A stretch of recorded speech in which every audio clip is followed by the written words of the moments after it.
जय श्री राधे राधे। मेरे YouTube channel पे सभी भाई बहनों को मेरा नमस्कार है।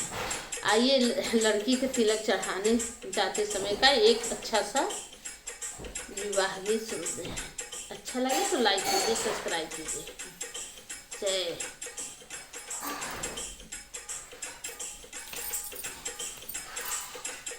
पाँच सुपारी पाँच नारियल बाबा, अरे नारियल बाबा, अरे थारा भरिया भर जाई रे, अरे थारा भरिया भर जा।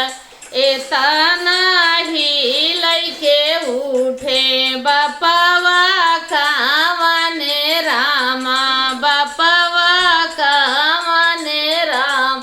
नाग्रया जोधिया का जय, अरे तिलक चढ़ाई बाबा घर का नाला उठे, अरे घर का हाल उठे।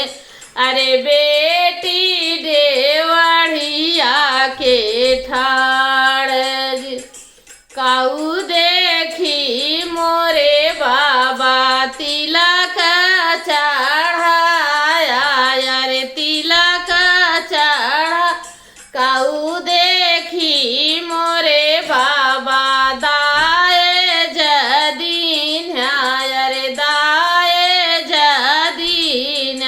अरे काऊ देखी तिलक चढ़ा, अरे के का तू देखी बाबा दिहलाया शीशावा, अरे दिहलाया शीशावा। अरे बेटी अमर होई जान, घर देखी मोरे बेटी दाए जदीन है, अरे दाए जदिहले। अरे बर देखी देह बर दे घर देखी मोरे बेटी दाए जदे हैं, अरे दाए जदी हैं।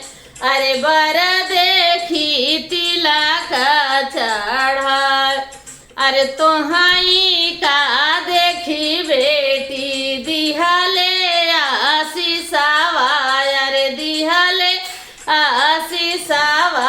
हरे राम अमर होई जाय, तोहाई का देखी बेटी दिहले आशीषावा, अरे दिहले आशीषावा। अरे